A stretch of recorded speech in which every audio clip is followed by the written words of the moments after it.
Good afternoon, everyone. Welcome to Go Big or Go Home. I am Old Man Troy, joined by the youngster Kevin Cunningham, a.k.a. Kid Cunny on Twitter. How are you doing down in the cold state of Florida today? And I say that because I told you how warm it is in western PA. I'm freaking freezing. I mean, it's 77, 78 degrees today, and up there in PA, it's 82, something like that. So, yeah, I'm bundled up. 82 on the car thermometer, and it feels like crazy. Well, I'm going to tell you what, too, Kevin. If any of our listeners know anything about cars, because you and I know nothing, well, I shouldn't say that. I mean, I know some things, and you know some things, but my air conditioner jacked up today. It's warm enough to run the air conditioner, and it worked fine last summer, but now, all of a sudden, I turn the air on, and it is air conditioner worthy today. I'm getting ice-cold air on the passenger side, which, of course, you don't drive from the passenger side. But on the driver's side, my two vents blowing air. It's blowing warm air. It's like blowing warm air on me. But on the passenger side, like if I put my hand over there, it's like night and day. So if any of our listeners can tell me what's wrong with my car, find me on Twitter, TroyRobert967, and let me know what's wrong with my car.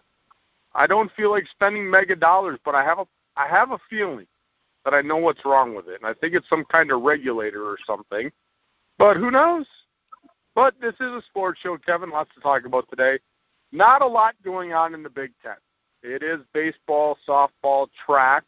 And as we get to conference tournament time and NCAA tournament time, we'll definitely mention these sports. But up until that point, Kevin, I don't feel that it's really in-depth for us to go into it on the show unless people want us to. If you want us to talk about baseball, softball, track, find Kevin on Twitter at Kid Cunny. Find me on Twitter at TroyRobert967. But, Kevin, we got a great show today about college sports. And this was the big thing. Maybe not so much in the Big Ten. However, in NCAA college football, the big story when it came to bowl time are these first-round picks sitting out of bowl games because they didn't want to get hurt. Then we're going to parlay that into what's happening in the NBA. People sitting out of games. Even happens in the NFL, Kevin. When people get close to playoff time, they've already clinched a spot in the playoffs. They already know their seeds. They rest their starters or sit the starters out.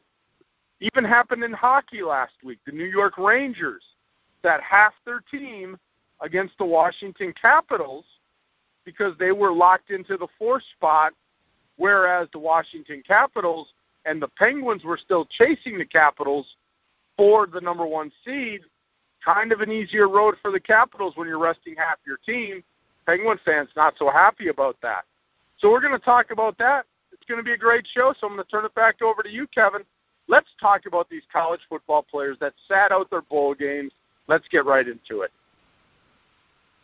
Well, for me, anytime you can get rest, I think that any player or coach, organization, team, whatever you want to go to, anytime you can get your players and star players especially rest, they're going to take it. Whether they're paid or not, you mentioned the NFL, the NBA, it's obviously going on even tonight as we're recording the show. The Cavaliers are dead tied with the Boston Celtics. There's 2 games left in the regular season for the top spot in the East, and the Cavs are sitting their stars tonight.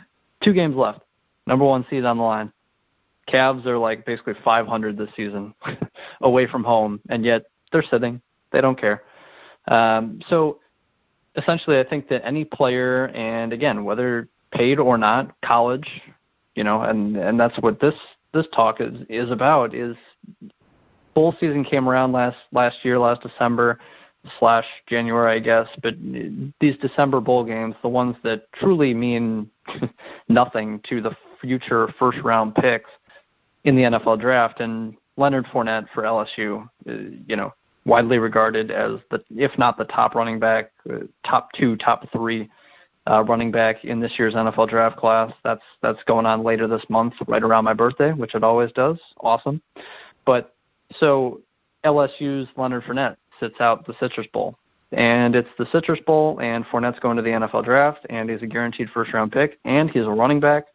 Why would you leave yourself susceptible to injury. The Lattimore kid from South Carolina a few years ago, going into his junior season, I think it was his junior season, and he was projected, probably first-round pick, I guess second round, maybe, if, he showed, not much of an increase in, his workload or talent from sophomore to junior year. But Lattimore, from South Carolina a few years ago, did a number to his knee, and it was like the third, fourth game of the season, so it wasn't as if, he played a meaningless bowl game, but essentially his draft stock took a major hit. He was taken in like the fourth or fifth round because of how devastating the knee injury was by the 49ers, and eventually 2-3 years later, he just never overcame it, never was the same running back. Just on one injury, one play, boom, career done. Could have made hundreds of millions of dollars in the NFL. I guess not too many hundreds of millions, since, running backs only get paid 10 or so mil, even if you're the top guy in the league. But, again, over $100 million probably that he could have made if he was a really successful running back in the NFL. And boom, one game in college, done. Just completely took away his career. And that was in college in, like I said, third, fourth, fifth. It was early on in the season that year for Lattimore, and done. Career over playing football. And so these meaningless bowl games where there's 82 different bowl games on, it seems like, every bowl season now, and that number just keeps increasing. The teams that go 5-7 even have shots at playing these bowl games. That's how many bowl games there are. So if you're Leonard Fournette and you're a guaranteed first-round pick, if you're Christian McCaffrey from Stanford and you're a guaranteed first-round pick, why would you play in Leonard Fournette's case, the Citrus Bowl? Who cares? You're going to be a first-round pick. Why potentially end your career in a Citrus Bowl game? If you're Christian McCaffrey, the 2016 Sun Bowl, that's what Stanford played in. Now, if it's a college football playoff game and you've got a shot, at winning a national title, then I think you can bring in to debate, hey, you need to do this for your teammates. This doesn't not even necessarily, it doesn't matter how you do in the Sun Bowl, but if you do really well, if you're Christian McCaffrey or Fournette in the college football playoff, maybe it does heighten your draft stock from 13 overall to 2 overall or 3 overall. If you just run wild. Ezekiel Elliott did that in the college football playoff a couple of years ago, where Ohio State went on that run, and he ran for like over 200 yards a game in the college football playoff and the Big Ten title game against Wisconsin when they won. I think it was like 59-0. Not to bring that up to you, Troy, but Ohio State had that run, and Ezekiel Elliott, I think, heightened his draft stock based on the last 3 games he played in college. So, yeah, these games can matter, especially when it comes to college football playoff time, national title playoff time, going against your Alabamas and those crazy, NFL-ready defenses, it seems like. Yeah, those games can matter. I understand playing in those games, but if you're Christian McCaffrey and you skip the Sun Bowl, or you're Leonard Fournette and you're skipping the Citrus Bowl, to me, who cares? It's smart, especially as a running back, to potentially avoid a career-ending injury. I'm going to say this, Kevin. I think that for some players that the bowl games can help them, but it can also hurt them. And I'm not even talking about injury. You talk about the injury factor, but what if you go out and just lay an egg? That's the last thing that scouts have to look at. So let's say you go in and you get shut down. Not that Fournette would have gotten shut down, but some of these people look at it as, oh, they have to because that's their team, blah, blah, blah. I look at it from the standpoint, I said it last week, the NCAA is the greediest entity in the world, and I continue to say this, and I will continue to say it probably until the day I die. So really at this point, we talked about paying college athletes. They're not getting paid. And the NCAA is making millions upon millions of dollars, and I think that's why this debate has come up. No star power. No star power, no McCaffrey, no Leonard Fournette. Well, is Leonard Fournette playing the whole game? Is it that the reason that the bowl game is going on? Is that the reason you have 8 trillion bowl games? I don't even like the bowl season anymore, Kevin, due to the fact that it is watered down. because these players that are going there, and you're absolutely right, if you're playing a podunk school, what is it going to do to help me? If I'm a surefire first or even a second-round pick, why would I go and jeopardize my future? And what I mean by this is not only injury, but by play. Because I would imagine that if I'm preparing to play in the Fruit of All Worlds Holy Moon Bowl or whatever bowl they're going to play in, what good is it doing? Am I really preparing the way that I normally would? I know these kids, they're young kids. I coached college soccer, Kevin, and when you play in, I'm air quoting, meaningless games, I think the preparation level of these kids isn't there. And as a coach, you got to motivate them. You know when you practice that where's the motivation? What am I really getting from the Citrus Bowl? What am I getting from the Outback Bowl? What am I gaining? The school's getting money. The NCAA is getting money. The only good I see for these bowl games, and the only thing I'll argue about additional bowl games, and I know I'm getting off point here, but I want to throw this out there, is that you get the extra practice time for your younger players. Like you, Kevin, if you're going to sit these guys, I'm okay with it, or if they choose not to play, that's their right. I like this, though, because even in the bowl games, I know you want your seniors to go out on a good note and say, oh, it's one last time to play with the guys. Oh, yay, love that. I think you give the younger guys a chance to play and practice. So that would be my only debate for having more bowl games. But if you're going to do that, figure out a way that every team then can have a bowl game so they get more practice time. Just let everybody play another game. I don't know, figure it out. But back to the original point about these guys sitting out. People argue, well, they should get back their scholarship. No, what are you talking about? That is crazy talk. It is their right. They're looking at it from a business standpoint. The NCAA has treated them as a business entity their whole career. They've made millions of dollars off these star players. They're going to market the star players, and when they sit out, Kevin, the big debate is that the NCAA is mad because they're not making money. So I could care less. Now, you move into the pros, Kevin, and you talk about this NBA, and this surprised me, though. It really did. That you're going to sit out LeBron James? Really? It goes to show you that the Cavaliers don't care if they're the 1 or the 2 seed. They feel like they're playoff ready, and they want to rest their guys to be ready in the playoffs. That's what I see from that. So if you're a Cleveland fan, you might not be so happy because, oh, we need the number 1 seed. Well, who cares? And if you're a Celtic fan, maybe you're clapping your hands. Like, yeah, great, we can maybe be the number 1 seed. The thing is, can you beat the Cavaliers in 7 games? I don't think you can. But having home court could be something that helps the Celtics at least stay in that series. So what are your thoughts, Kevin, as we parlay this into the NBA? And I want to then parlay this into a couple of different sports. I want to parlay it into the NFL. And then into even the NHL, because like I said last week, the Rangers sat half their team after they've already solidified where they're going to be in the playoffs. Couldn't move up, couldn't move down. And as a Penguin fan, kind of made me mad. And I guess I can use the word pissed off that the Rangers did that. Because mathematically, and I knew realistically probably the Penguins didn't have a shot, but mathematically, the Penguins were still alive for that number 1 seed. And it made me mad that the Rangers sat half of their lines. So let's go back now to the NBA. And resting players at the end of the season, when you're already in the playoffs, how does that work, Kevin? How do you feel about that? Before I get into the NBA and just with college football, I mean, you mentioned the bowl games and how, you know, these games realistically, they're exhibition games.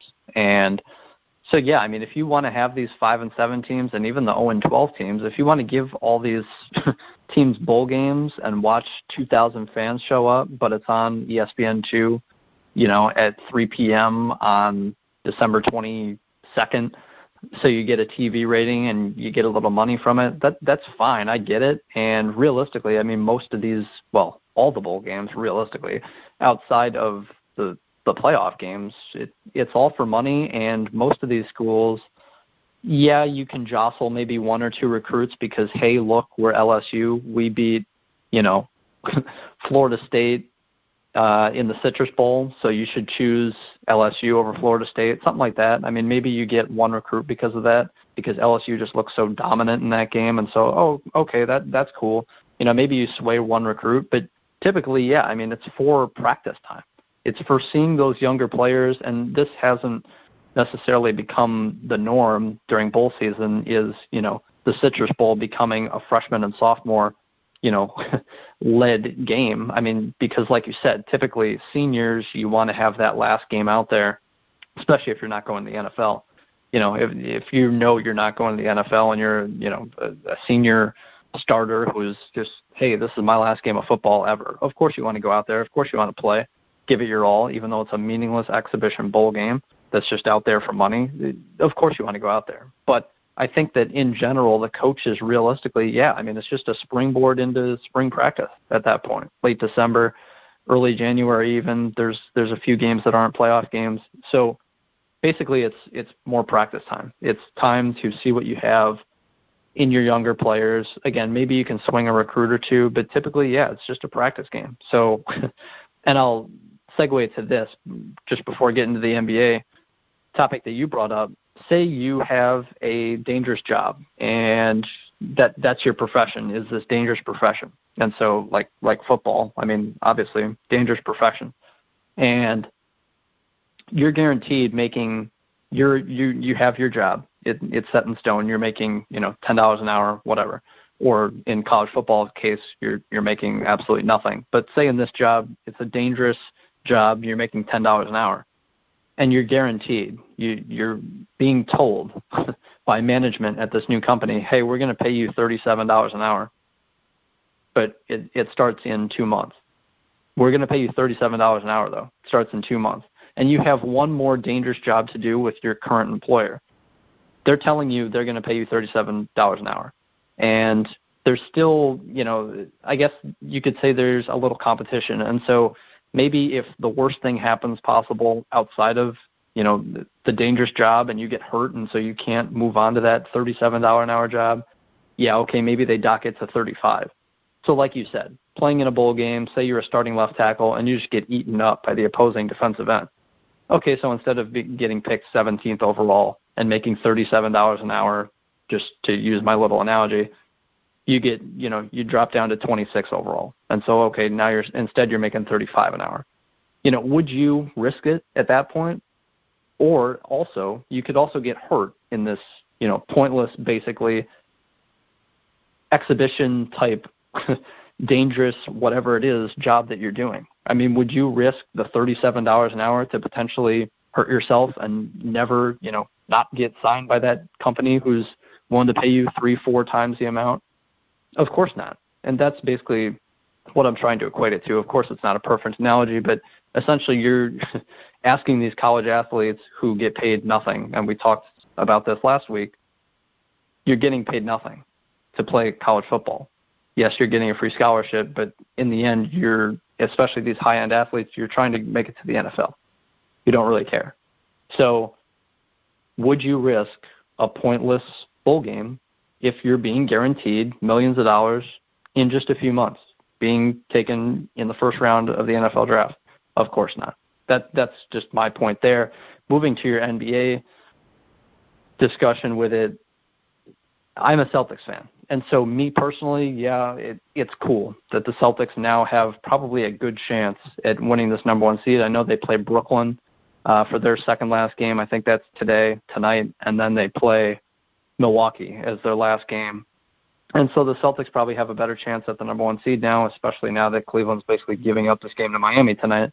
So, yeah, it's cool. And, yeah, it will help the Celtics, obviously, to be at home rather than away to start, the first 2 games of the series. Of course, it helps Boston.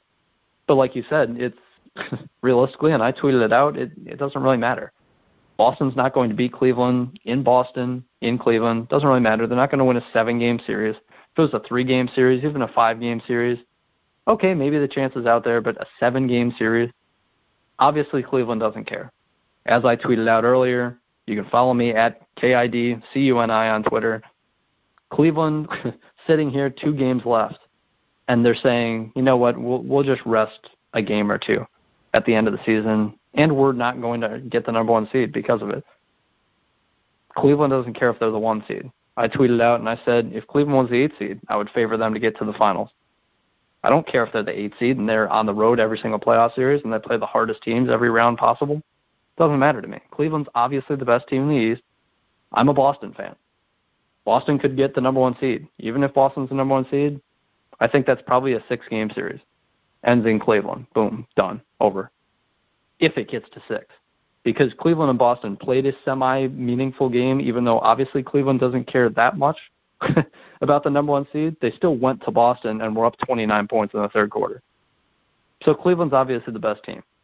Resting, it makes sense for me if you're Cleveland. Again, it's the regular season. You've been to the finals 2 straight years. This is the 3rd year now.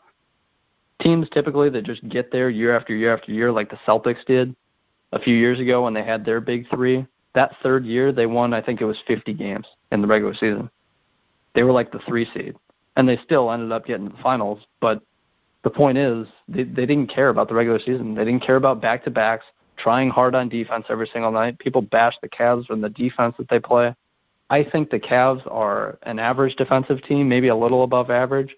Realistically, when it comes down to, critical time in the fourth quarter in the playoffs, that's when you'll see an above-average defense. People think, defense is a huge issue for Cleveland. I just think it's a matter of them not caring in the regular season.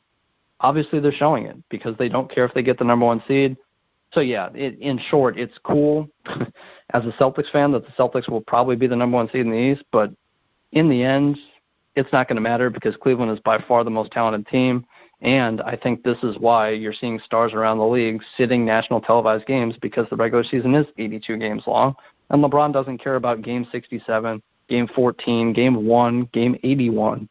It doesn't matter. It's just about being healthy so they can get to June. That, to me, is why the NBA TV ratings this year, because this is basically when it started, stars sitting on nationally televised nights. It's just been kind of known in the NBA now that the regular season doesn't really mean too much. That's why I think NBA TV ratings are down 20% this year, is because it's obvious that the stars in the league just don't care about the regular season. What do you think, Troy? Well, that's exactly right. Unfortunately, now I'm going to talk about myself. Like if I'm driving by a park and doing nothing, I have no problem pulling up to a Little League game and watching a Little League game. I go to watch the sport. Unfortunately, Kevin, where I'm going with this is people buy tickets to go watch a LeBron James, to go watch a Dwayne Wade, to go watch an Anthony Davis, to watch a Russell Westbrook.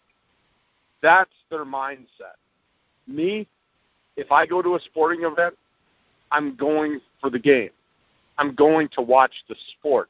I may be in a totally different world and a minority of a fan that just enjoys the sport. Because in today's world, there's so much marketing that goes on. There's so many things that go on that people are like, oh, I'm going to go watch LeBron James play. If I'm going to a Cleveland Cavaliers game, Kevin, I'm going to watch the Cleveland Cavaliers. Now, would I like to see LeBron James play? Sure. One of the best of all time. Would love to say I watched him play, and I have watched him play.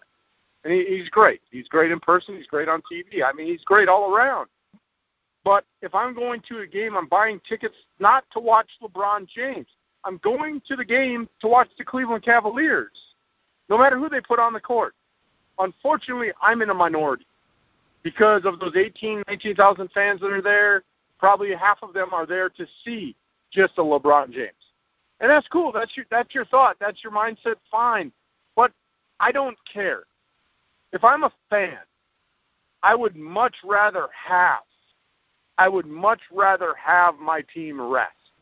So when we look at this, would you want to, if you're a Cavalier fan and you bought a ticket for game 81, oh, LeBron James is going to play tonight. If you're a Cavs fan, would you not rather have him rest his legs? Would you rather not hoist the NBA championship title here in a couple of months? Or would you rather watch him play in one regular season game? If you're a fan, you totally understand what's going on here. You understand the rest throughout the year. And I don't know, Kevin. I'm trying to understand because I know a lot of people play sports, maybe not at a high level, but if they don't understand the grind that goes into playing any sport, not even professional sports. You and I talked about this, playing youth sports, even as a youth coach. My team practiced twice a week and played a game and then played tournaments every other weekend. That's a lot of soccer for a young kid. And you get tired, not just physically, but you get tired mentally. And you need time off. You need time off to refresh your whole body. And you need time to, rest the legs, rest the shoulders, rest your mind. The thinking that goes on in competitive sports is unreal. Kevin, you played competitive basketball. It's not just about the skill set, and it's not just about the physical part of the game. You have to think when you play sports. That's why I always laugh when people say, oh, you're a dumb jock. No, jocks are actually rather smart. Maybe not book smart, but they're thinking all the time on the court. They're thinking about situations and what happens in this situation. So that whole analogy, oh, dumb jock, maybe they're not book smart, but I'll tell you what, they think a lot on the court. They think a lot on the field. They have to be pretty intelligent, and you have to rest the mind. So I don't understand the argument why people get mad. Now, I switched to the NHL. And, as a fan, totally upset that the Rangers did that. I'm like, why do you do that? Why? But then I go, hey, I do sports radio. I know why they're doing it. They can't move up points-wise. The playoffs are coming up. Why risk injury, especially in hockey, Kevin? The beating that those guys take? I don't know why they play 82 games in hockey. I have tried to figure this out my whole lifetime. Why do you let people bang themselves up for 82 games and then expect them to go into a grueling postseason? Literally a grueling postseason. The postseason in the NHL is so darn grueling. And you're having these guys get beat up for 82 games, and those hockey players that want to play 82 games, I shake my head like, why don't you take time off? Why? You are getting literally beat up every night that you lace up your skate. So as a fan, I was a little mad. I'm like, why do you do that? But as a person that does sports radio, I understand completely. I had no problem with it. But man, Kevin, these people get so upset that they're resting players. Whoa, the regular season isn't over. Why are you doing this? I understand it. It's the same as basketball. You're preparing your players to play in a postseason that, especially in hockey, is darn grueling because you're getting hit every night. So what are your quick thoughts? I know you're not a huge hockey follower, but I know you follow hockey. What are your thoughts on resting players in the NHL? It makes perfect sense. I mean, like you said, an 82-game season, let's just make the argument that football is twice as physically demanding as hockey, which I don't think it is. But let's say football is twice as physically demanding. In the playoffs, a lot of the time, it's about who the healthiest team is. Because, say, the Oakland Raiders, boom, your quarterback's done. No chance. Say one or two of your offensive linemen are out with an injury because they're sitting there banging for 16 games, week after week. Boom, you're done. Because you go against the top defensive line and they get to your quarterback 3 more times than they should have. If your offensive line was healthy, 1 turnover happens. Football, you only get 7, 8, 9, 10 possessions a game anyway. So, every possession is extremely valuable. That's a 14-point swing because the defense creates a turnover, scores off of it. Boom, you're done.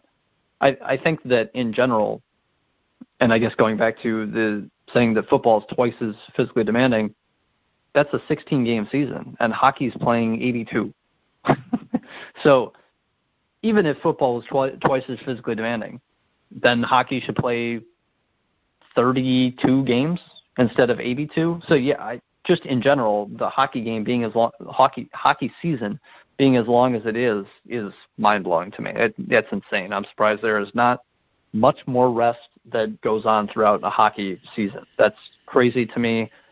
just how long a hockey season is. And especially because there's not even weekly games. You've got games like not necessarily a baseball season, but NBA, where you've got back-to-backs, and you've got 3 games in 4 nights, and you've got 4 games in a week. And it's incredible to me. And, yes, you only get, 20, 25 minutes of ice time. There are a lot of line changes in hockey in general. So maybe you're not on the ice taking as much of a beating as maybe you think, I guess, over the course of a 60-minute game, technically.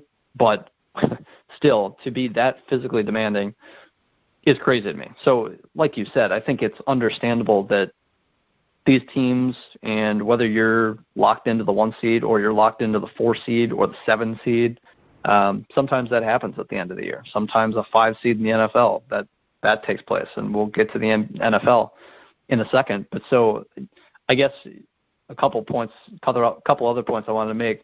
You talked about how, quote unquote, dumb jocks. And I think that, sure, you can make the case, okay, dumb jock, but say you're a LeBron James and you're only supposed to be extremely knowledgeable on the game of basketball, so that makes you quote unquote dumb.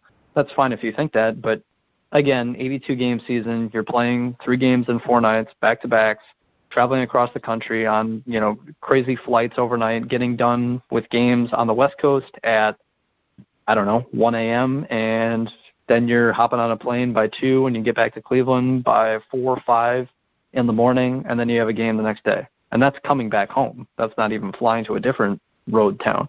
That's coming back home. I think my point here is that, sure, you can say, quote-unquote, dumb jock, but you also have to understand how mentally exhausting it is to be a professional athlete, no matter the sport. Basketball, football, baseball, whether you have to be brilliant or not, quote-unquote, it's still mentally exhausting. Like you said, if you're a professional athlete especially, even if you're at the youth level, you're still out there on the baseball diamond as a third baseman thinking at the youth level, the T-ball level even. Okay, if the ball gets hit to me, where am I throwing it? Am I stepping on third base before I throw it to second? Should I throw it on to first base? Should I throw it home if the bases are loaded? Well, I guess it depends how hard the ball's hit to me. That's T-ball. That's baseball in general. And you can say what you want about how smart baseball athletes are. But so that's kind of my point, is that LeBron and basketball players in general, going back to your point, you don't have to be brilliant on, 15 different topics in life, but it's mentally exhausting to be a professional athlete especially, but an athlete in general. So I think that mentally these athletes take a lot to get through a season, especially an 82-game season. If you're LeBron, I'll just put this out there, that LeBron this season now has more minutes played. LeBron James has more minutes played than Michael Jordan in his career. That's how long LeBron has played. So to get back to your point of buying a ticket to see the Cavs and to see LeBron, as cool as it would be, and yes, I think you're in the minority. I think most millennials now go to see the stars. I get that. But again, if you're a Cleveland fan, say I'm a Boston fan. I went to a Boston Celtics game this year. They played the Orlando Magic when I lived in Orlando. Now I'm up in Jacksonville.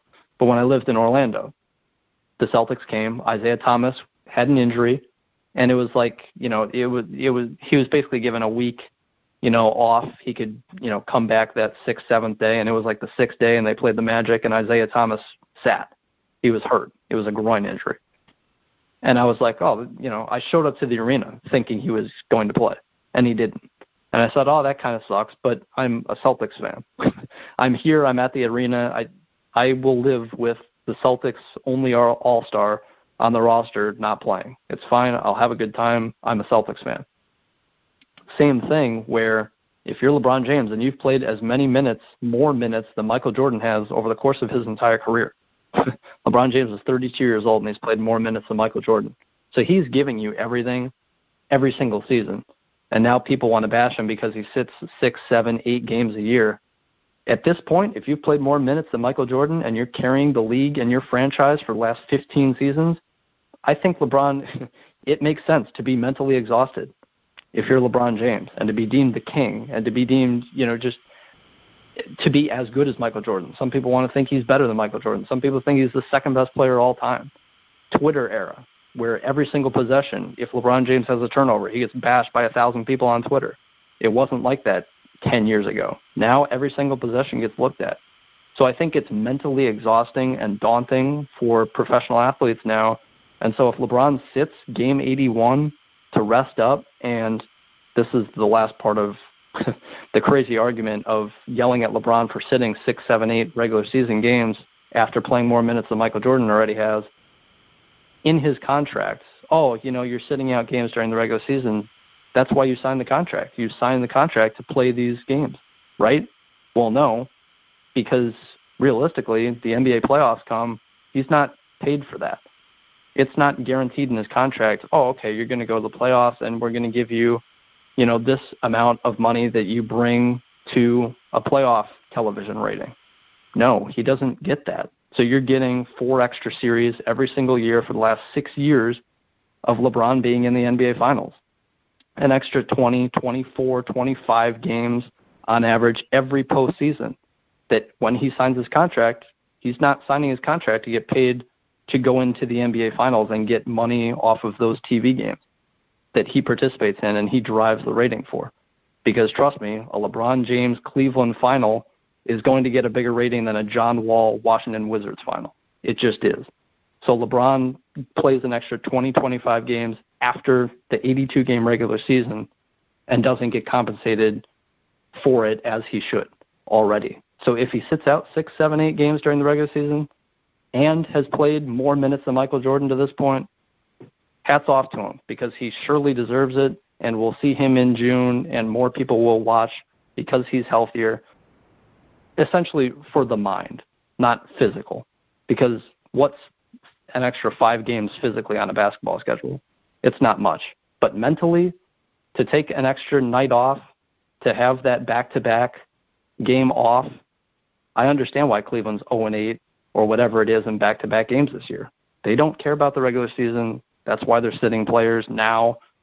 Game 81, 1 seed on the line. They just don't care. They just want to be healthy and ready to go so they can play into June. It's funny you bring up the name John Wall. It's like you read my mind, because I was going to say you just went on a nice little rant about LeBron James resting. Heck, John Wall should rest. He's a shooter. Rest the legs, rest the mind. All these players, Kevin, deserve rest. People say 82 games of basketball. Oh, yeah. 82 games is grueling also. I know I just mentioned hockey. I think 82 games in the NBA is way too long. It is about the playoffs, and I want to make one point before we move to the NFL. The NBA, Kevin, like you said, and it goes with every sport, that contract is basically through the end of the regular season, and then they get whatever, a stipend or a playoff stipend. That's chump change for some of these superstars. It's like, yep. What am I doing with this money? Did you even put anything in my account? Because it doesn't make a difference. It's not even touching the salary that I get with my team. Now, they do get paid, but that contract that they sign is a regular season contract. It's not guaranteed for the playoffs. So however that contract's worked out and however payroll works out and however they pay them, fine. But that salary is based on the regular season, not on the playoffs. So if you want your team and those owners want money in their pocket because, again, Kevin, I talk about the greedy NCAA, well, I'll talk about the greedy owners of professional sports. They want to make the playoffs because every home playoff game puts greenbacks in their pocket. That is the greedy part of professional sports. I think any team that's going to make the playoffs should rest their players. And I'm not saying do it all the time because, yeah, maybe you got to battle to get into the playoffs. And there is a difference. If you're a 4 and 5 seed right now and you have a chance to be the 3 seed, well, yeah, you're going to do what you can to try and be a 3 seed. There's sometimes that the matchup is much better for you if you're one of those, and I don't want to say mediocre because there are mediocre playoff teams, but if you're a team in the middle of the pack, there is a difference to be a 3 seed than a 4 or 5 seed. And there is a difference between being a 6 seed and a 5 seed. So maybe you don't rest your players because, yeah, you want that opportunity to win a first-round playoff series. But at the end of the day, there's always that handful of teams that are going to be the dominant team, and does it really matter? Sometimes it does because you want a better matchup. But I think we beat the NBA to the end of the earth. But I want to talk about the NFL, Kevin, and you see this sometimes, that you've locked up a playoff spot, you've locked up home field advantage, you rest your players. Again, I don't have a problem with it, especially in the NFL. If you're a running back, we talked about the college players resting. If you're a running back and the hits you take, you need some time off to recover the body. A quarterback, rest your arm. You know, people will say, well, if you rest, you're not as sharp. I can maybe understand that, but because there's not as many games. But again, it comes down to, you look at the teams that win the Super Bowl. They do it usually with great defense. They can do it with great offense. But, and again, there are some anomalies. When the Packers won the Super Bowl against the Steelers, that team had so many players on the injured reserve list, Kevin, unbelievable. However, people will debate my argument with this that are Packer fans. Well, look at that Packer team that won the Super Bowl. They weren't healthy. Yes, they were healthy. And what I mean by that is, okay, they didn't have the same guys that started the season, but if you look at the end of the season and the guys that were contributing to that Super Bowl win, they were healthy going into the playoffs with the roster that won the Super Bowl. They didn't have injuries in week 15, 16, 17. Those guys were playing together. They were very much on the same page. So the guys that were starting were healthy. The overall team was not healthy. On that year, they lost so many games due to injury, but those injuries happened earlier in the season, Kevin, and when they got to the playoffs, that starting 11 on offense and that starting 11 on defense were all healthy going into the playoffs, and they made a remarkable run. So my point here is you need to be healthy whether you're going into the NHL, NBA, or NFL playoffs. What are your thoughts? Absolutely. Like I said earlier, the Oakland Raiders last year I think they were 11-4, I think, before Derek Carr. I think they were 11-3 before Derek Carr got hurt, and then they lost the last two. And, you know, they had a shot to be the 1 seed, and then they ended up being the 5 or something. I think it was either the 5 or the 6 last year. I think it was the 5, but they had a shot 2 weeks left in the season, and Derek Carr gets hurt, and they had a shot at the 1 seed. And, well, it doesn't matter what seed you are. You lose Derek Carr, you're done. You're not making it to the Super Bowl without Derek Carr.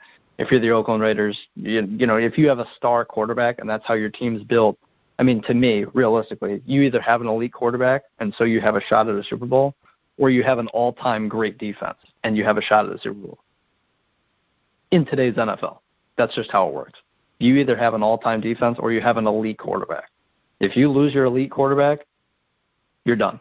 Because if you have an elite quarterback, you don't have an all-time great defense. That just doesn't happen. That's a salary cap sport for you. But so, yes, in short, I mean, you need to be healthy going into the postseason. And this, you know, like I just mentioned, you either have an elite quarterback or you have an all-time great defense. The Patriots, you know, they can be fine, whatever, you know, without Gronk. But Gronk gets hurt late in the season, and that's okay. The Patriots still win the Super Bowl. So that's an example of not being 100% healthy, but that's how important the quarterback position is. And so you're sitting guys week 17, even week 16 in the second half sometimes.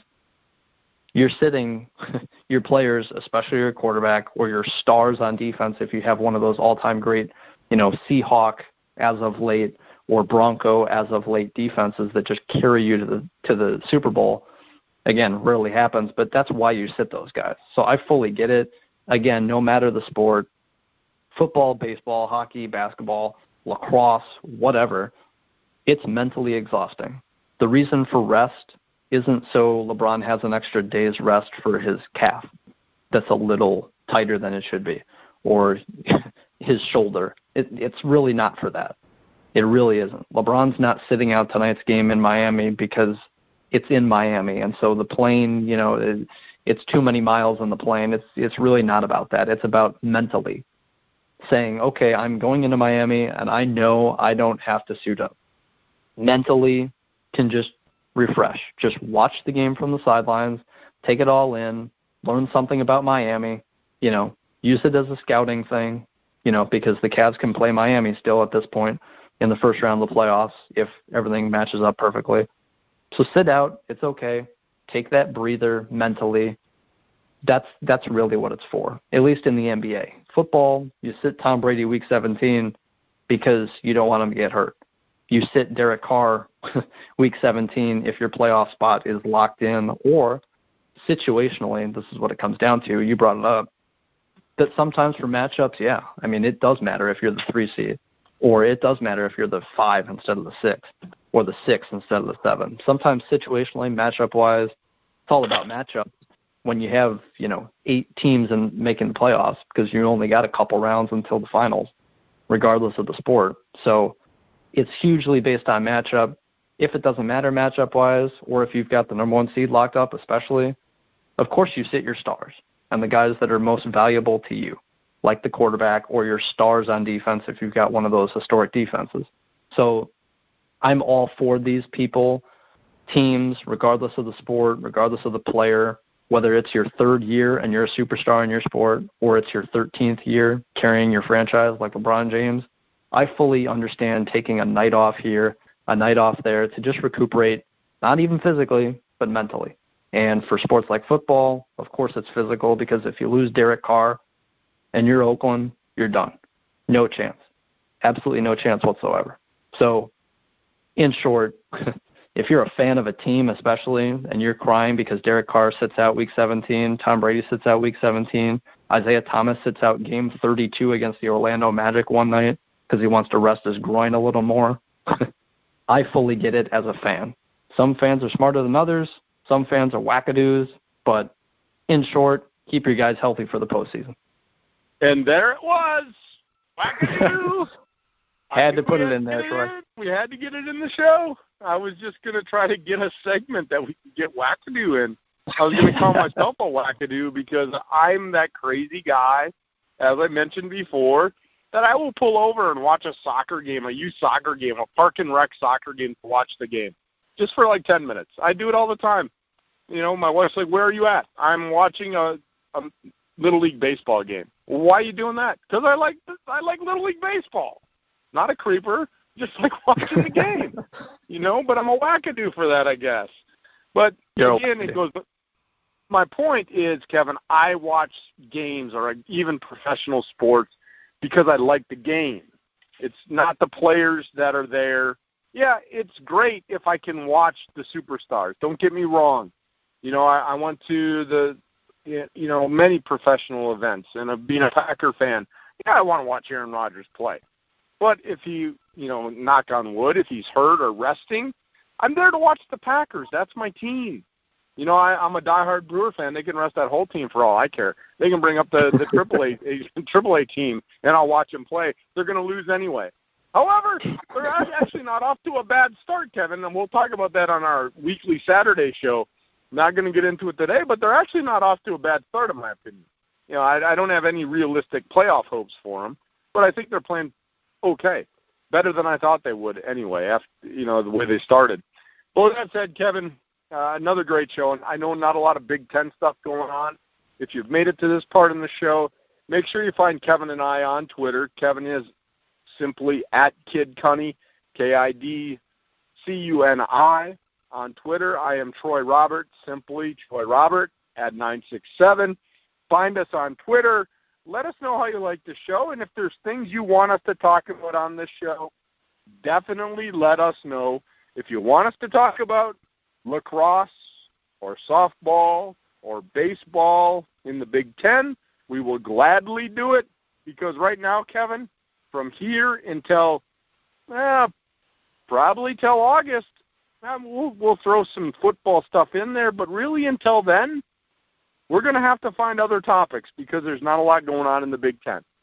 So what are your last words for the wonderful listeners that do listen to our show? No, like you said, we're looking for topics. It's the sports off season. Everyone understands that. We're not bad hosts because there's no football or basketball, which drives the TV ratings. That's just a fact. that football and basketball drives the TV ratings. It's what people care about most in this country. So we're not anti-lacrosse, anti-soccer, anti-football just because we don't talk about it one week. That's not it. We try and talk about topics that people care about.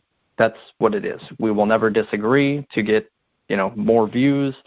Doesn't matter. We're looking for things to talk about. It's the sports off season, essentially, with these spring sports.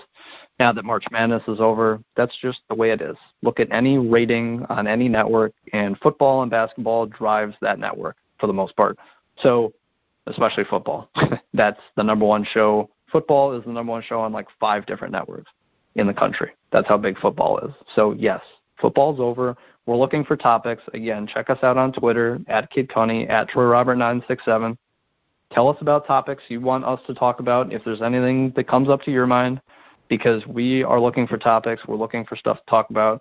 There is always stuff to talk about in the sports world in general. So, if we get absolutely nothing, then we will always come up with stuff to talk about. This is, a prime sports off-season show, and we're going on 50 minutes here. And sometimes with basketball and football, we're only going to be an hour-long show anyway. So it's not as though we're dying for content. We can always talk about sports, Troy and I. So, again, check us out on Twitter. Troy mentioned our Saturday show that we also do. That's local stuff, local community radio, but we send out links. It's, I believe, 11 a.m. every Saturday in Pennsylvania, but we send out links on our Twitter. So if you, especially,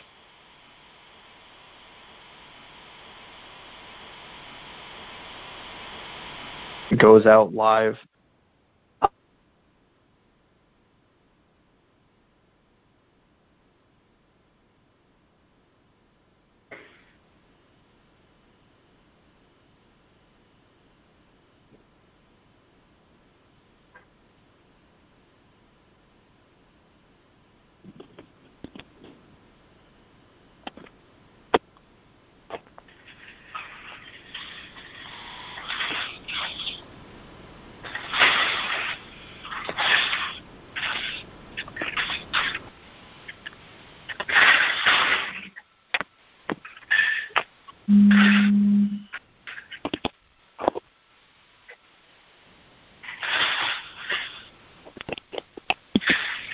And I think Troy just texted me saying his phone cut out.